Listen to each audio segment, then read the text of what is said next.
நீங்க பிராமணன் எதுக்குறீங்க? உங்க வாயிலே வந்துருச்சு. எல்லா சமூகத்துக்கும் போஸ்ட் பிரிச்சு கொடுங்கன்னு கேக்குறாங்க. இதுல 8 கோடி பேருக்கு வேலை தர நீங்க 2000 பேருக்கு வேலை கொடுத்தீங்களா நீங்க? அதே மாதிரி இங்க இருக்கிற கூடிய கட்சிகள் அதே வடநாட்டுல போய் பேசுறாங்களா? அதே இந்தியா கூட்டணியில நீங்க இந்திய கத்துக்கிட்டு வாங்கன்னா கூட அமைதியா தானே வர முடியுது.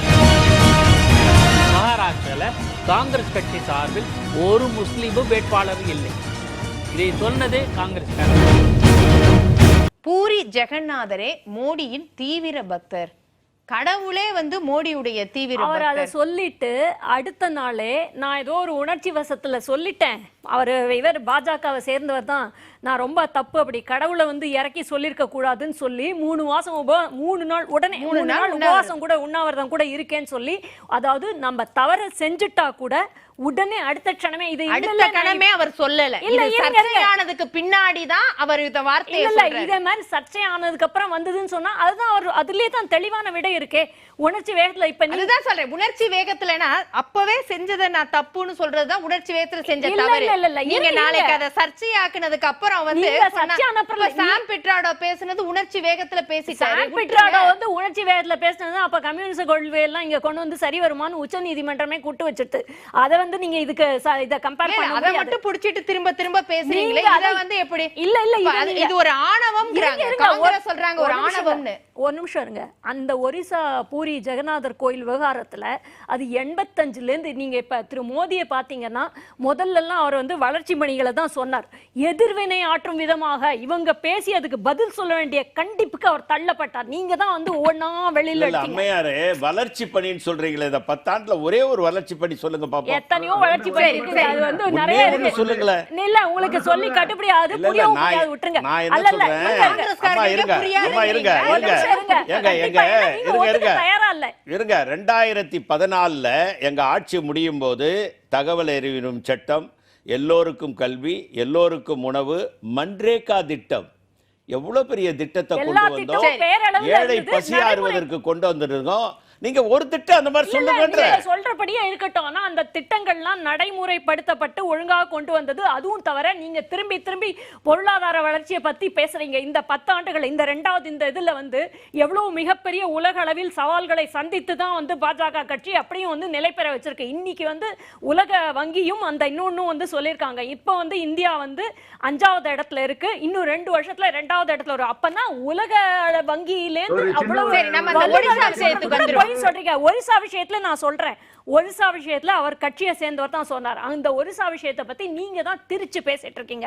எங்க திருச்சி பேசுறீங்கன்னு சொன்னீங்கன்னா அந்த மந்திர் அட்மினிஸ்ட்ரேஷன் இவங்க தான் அவங்க சொன்னாங்க இத மாதிரி சாவி ஒண்ணு 85ல இருந்தே இந்த விவகாரம் இருக்கு. 85 வருஷத்துல இருந்து அவங்க என்ன சொல்றாங்க, இந்த மாதிரி கோயிலுடைய அந்த ரத்ன பண்டார் அந்த சாவி காணோன்னு சொல்லி சொல்றாங்க. அப்படி சொல்லும் பொழுது இதுக்குண்டான ஒரு முறையான நடவடிக்கை எடுக்கல.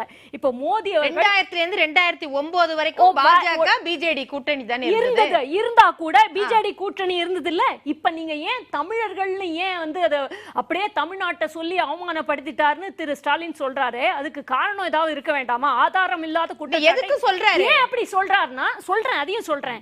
அங்க பாத்தீங்கன்னா பிஜேடி கூட்டணியில பிஜு திரு இவரோட திரு வி கே ராஜேஷ்னு ஒரு IAS officer, V K Pandian தப்பா சொல்லிட்டேன், சாரி மன்னிக்கவும், வி கே பாண்டியன் ஒருத்தர் இருக்காரு.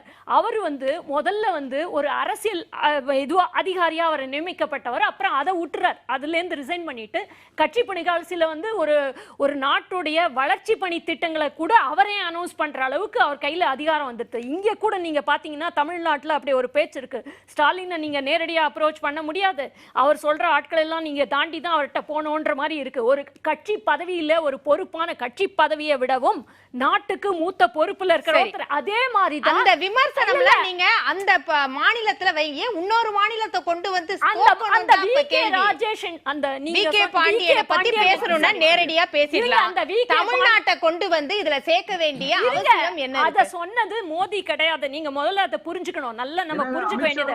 அந்த விகே பாண்டியன் தமிழ்நாட்டை சேர்ந்தவர், மந்திர் அட்மினிஸ்ட்ரேஷன்ல அவங்க என்ன சொல்றாங்க, அப்ப இவர் தமிழ்நாட்டை சேர்ந்தவர் அந்த விமர்சனத்தை அவங்க வச்சதை தான் அவர் மோடி சொல்ல. மோடி உட்கார்ந்து எல்லாத்துலயும் அவருக்கு வேற வேலை இல்ல, எல்லாத்தையும் இந்த நான் என்ன கேள்வி, 1985க்கு பின்னாடி இருக்குன்னா இதுல மத்திய அரசு கூட்டணியில ஒரு 9 வருஷம் பாஜக இருந்திருக்கு, மத்தியில பாஜக இருக்கு, அந்த சாவியை கண்டுபிடிங்க, அதற்கான வேலைகளை பண்ணுங்க.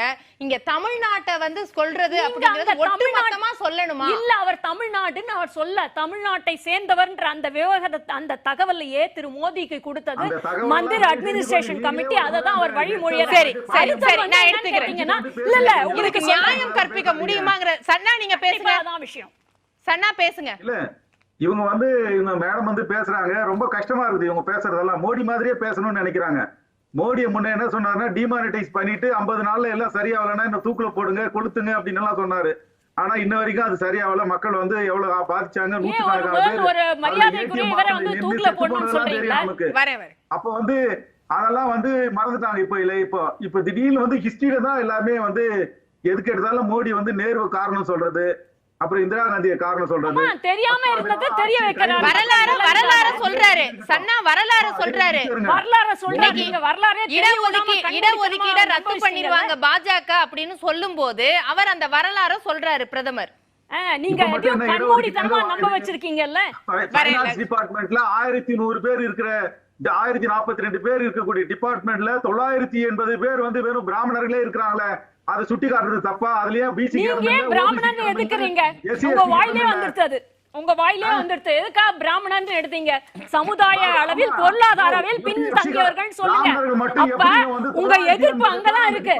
உங்களுக்கு குறிப்பா பிரிவினைவாதத்தை நீங்க தான் செய்யறீங்க. ஆனந்தி வரேன், பதில சொல்லுங்க. முதல்ல சும்மா பேசிட்டு இருக்காதீங்க. நீங்க தான் இல்ல பேசுங்க. ஆனந்தி இருங்க. சன்னா பேசுங்க. சன்னா பேசுங்க. சொல்லாதீங்க, தப்பு. சன்னா பேசுங்க. இங்க பிராமணர் மட்டும் அந்த சமூகத்தை மட்டும் பேசணுமா? அது பேசுறது தப்பு இல்ல. வரேன் ஆனந்தி இருங்க.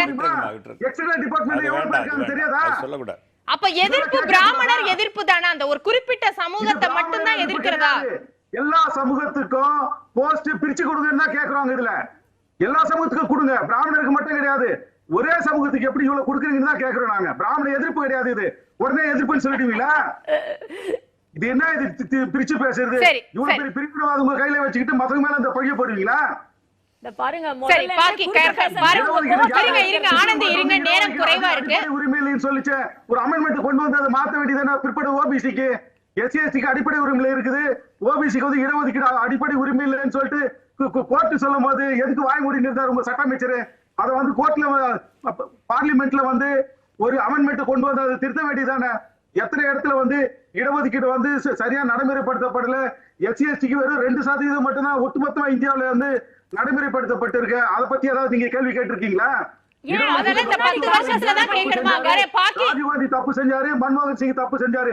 நீங்க சொல்றது அப்படியே நான் ஒத்துக்கிறேன். 10 வருஷம் இருந்தீங்க, அதை சரி செய்ய வேண்டியதானே நீங்களா? அது சரி.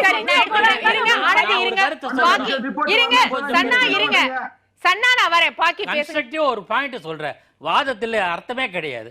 ஒரு பாயிண்ட் கேட்டார் தோழர் சன்னாவும் சரி, மரியாதைக்குரிய பொன் கிருஷ்ணமூர்த்தி. ஒரே ஒரு பாயிண்ட்டை மட்டும் சொல்றேன்.